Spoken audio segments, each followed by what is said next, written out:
Can modern management practices revolutionize your organization?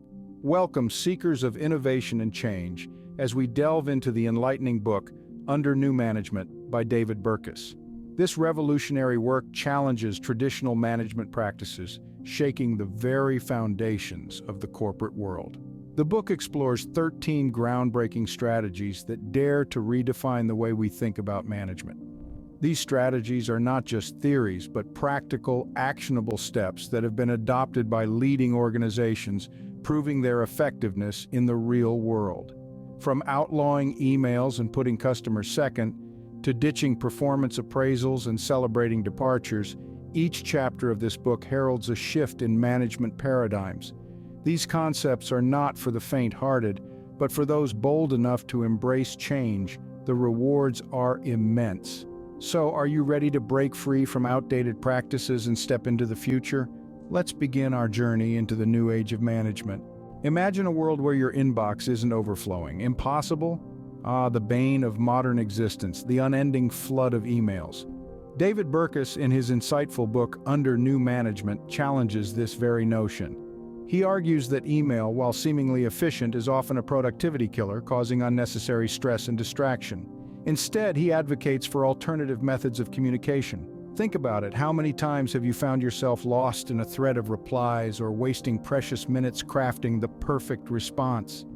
Burkus suggests that face-to-face communication, or even a quick phone call, can often be more effective and time-saving. He also highlights the potential of internal social networks or chat-based platforms that promote real-time interaction and collaboration. These tools can foster a sense of community while eliminating the formality and clutter of email. So, do we really need to be slaves to our inboxes, or can we explore other avenues of communication that enhance productivity and reduce stress? It's time to rethink our relationship with email. Putting customers second, a counterintuitive strategy for success. It might sound strange, but let's think about it. The traditional business model has always been the customer is king. But what if we flip that script? Imagine a company where the employees are given top priority.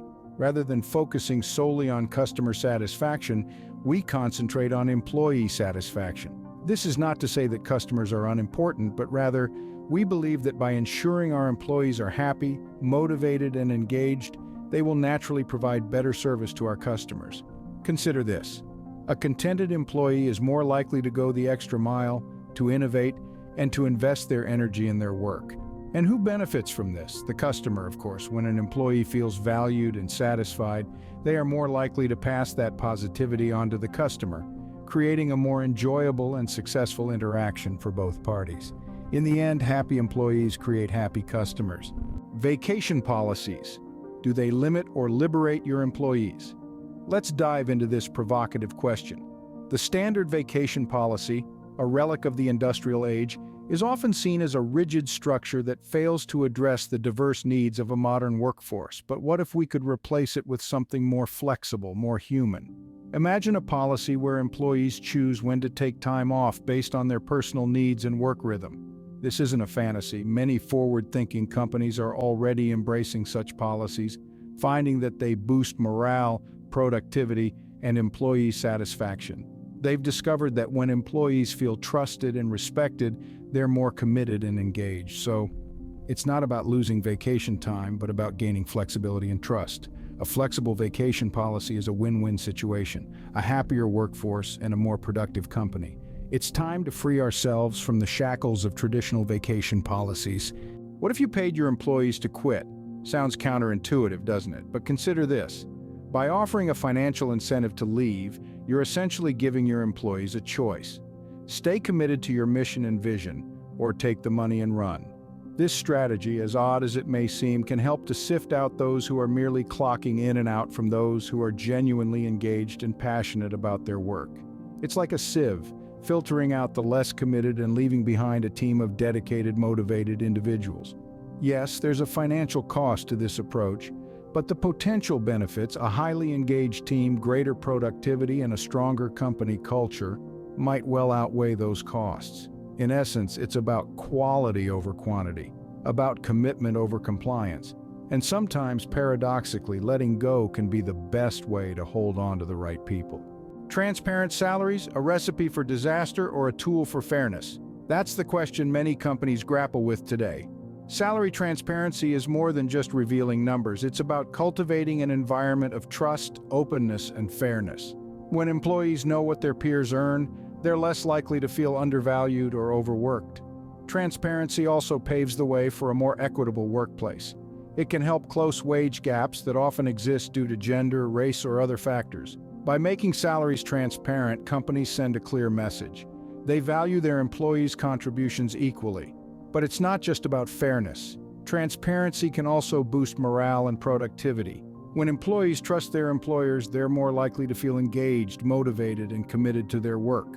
So, is salary transparency a recipe for disaster? Quite the contrary. It's a tool for fairness, a catalyst for trust, and a stepping stone towards a more engaged and productive workforce. Transparency fosters trust, and trust is the foundation of a successful team. Non-competes. Do they protect or hinder your organization? It's a question that's been stirring up the corporate world. Non-compete clauses, those legal agreements that restrict employees from starting up or joining a competing firm after leaving their current job, may seem like a safeguard for your company's secrets. But let's flip the coin and see the other side. These agreements can also stifle innovation. When employees are barred from taking their skills and experiences elsewhere, it limits the spread of ideas, the cross-pollination of strategies, and the overall growth of the industry.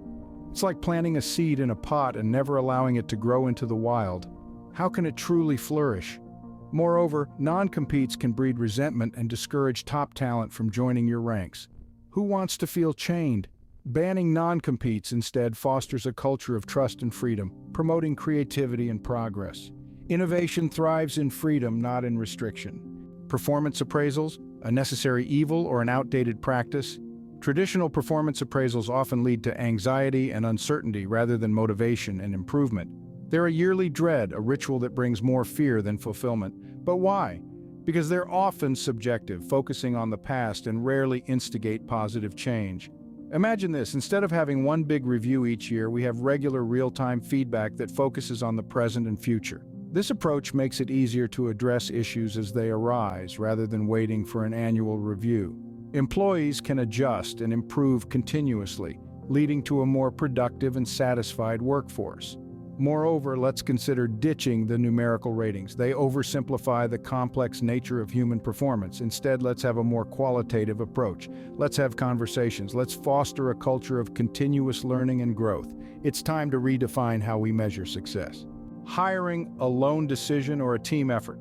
Let's delve into this. Traditional hiring methods often place the burden of decision-making on one or two individuals. But what if we change the narrative? What if hiring became a collective effort? Imagine a scenario where the entire team is involved in the hiring process. Not only does this foster a sense of ownership among team members, but it also ensures that the new hire is a cultural fit for the team. Each member can provide a unique perspective, thus offering a comprehensive understanding of the candidate's capabilities. Moreover, when a team hires together, they share the responsibility of the new hire's success. They become invested in mentoring, supporting, and helping the new member to thrive. This sense of shared responsibility can lead to increased team cohesion and productivity. So let's rethink hiring. Let's make it a team sport rather than a solo endeavor. After all, a team that hires together thrives together. Organizational charts set in stone or written in pencil. Let's dwell on that for a moment. In the dynamic business world we operate in, adaptability is not just a buzzword, it's a survival strategy. Yet most organizations are still clinging to rigid hierarchical structures as if they're carved in granite. But what if we told you there's another way? Imagine an organizational chart written in pencil, where roles and responsibilities can be erased and redrawn as the business needs evolve. This flexibility allows companies to respond swiftly to market shifts, capitalize on emerging opportunities, and foster a culture of innovation. Employees are no longer boxed into rigid roles but are free to explore and grow, keeping them engaged and motivated. This isn't a fanciful concept. Progressive companies around the globe are already embracing this approach and reaping the benefits. So it's time to ask yourself, is your org chart set in stone, or is it time to sharpen your pencil? Flexibility is the key to resilience. Open offices, a boon or a bane?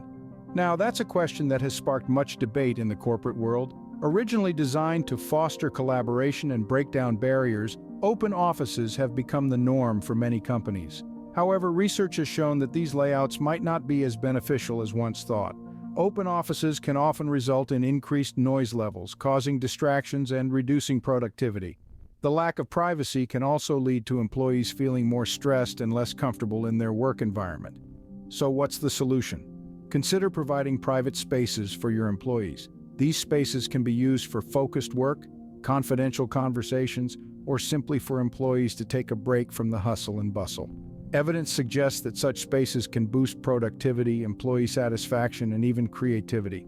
So remember, while open offices have their place, they're not a one-size-fits-all solution. It's crucial to consider the individual needs of your employees. After all, privacy fosters productivity. Sabbaticals, a luxury or a necessity? This question has been at the forefront of many a corporate debate. But let's delve into the untapped potential of sabbaticals. They're not just an extended vacation. Rather, they're a strategic tool for rejuvenation, innovation, and increased productivity. Imagine a mind unburdened by the daily grind for a while. It's like a field left fallow, gaining strength for the next crop. The employee returns refreshed, recharged, and brimming with new perspectives. They bring back not just a rested self, but also innovative ideas that could be the game changer for your organization. Moreover, sabbaticals can help retain talent. When people know they have the chance to take a meaningful break, they're more likely to stay. So it's not just about recuperation, it's about retention and reinvention too. Rest is not idleness, and to lie sometimes on the grass under trees on a summer's day, listening to the murmur of the water or watching the clouds float across the sky is by no means a waste of time. Managers, the pillars of an organization or the roadblocks to innovation. Let's explore this thought. In traditional management structures, managers serve as intermediaries between employees and the decision-making process. They oversee, guide, and control, often creating an environment of dependency and stifling the creative potential of their teams. This structure can result in a lack of innovation and a resistance to change. But imagine a world where teams are self-managed. Each member is empowered, has a voice, and is involved in decision-making processes. This isn't a utopia, it's a reality in progressive organizations today. Self-managed teams foster a culture of ownership, creativity, and innovation. They allow for more direct communication, faster decision-making, and a significant reduction in bureaucratic red tape. They cultivate an environment where everyone is a leader and everyone is responsible. This is the new age of management, a world where the managers are fired and the power is given back to the people. Empowerment breeds innovation. Departures, a loss or an opportunity for growth. Let's delve into this interesting perspective. In the traditional sense, a departure often signifies a loss. But what if we flipped the script?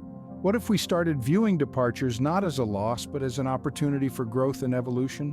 When a team member decides to move on, it's a chance for the organization to reassess. It's an opportunity to bring in new talent, fresh ideas, and perhaps even a different approach to the role.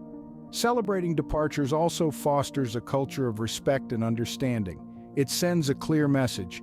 We value your contribution and we wish you well on your next adventure.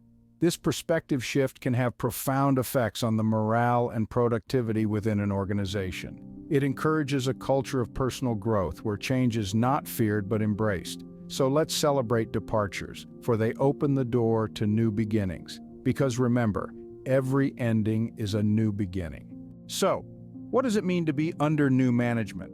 Let's recap. It means rethinking traditional practices, outlawing email to encourage direct communication, putting customers second, focusing first on employee satisfaction, abandoning standard vacation policies for flexibility, offering exit incentives, ensuring only the truly committed stay, making salaries transparent to foster trust, banning non-competes to encourage innovation, ditching performance appraisals, focusing instead on continuous feedback, hiring as a team for better cohesion, writing the org chart in pencil, understanding that roles evolve, closing open offices to respect privacy and focus, encouraging sabbaticals for rejuvenation, firing managers not as a punitive measure but to flatten hierarchies, and celebrating departures, acknowledging the value of every journey. Each chapter of Under New Management presents a radical shift, a leap towards modern management practices. It's about valuing people, encouraging growth, and fostering a culture of trust and innovation. Remember, the future of management is here. Are you ready to embrace it?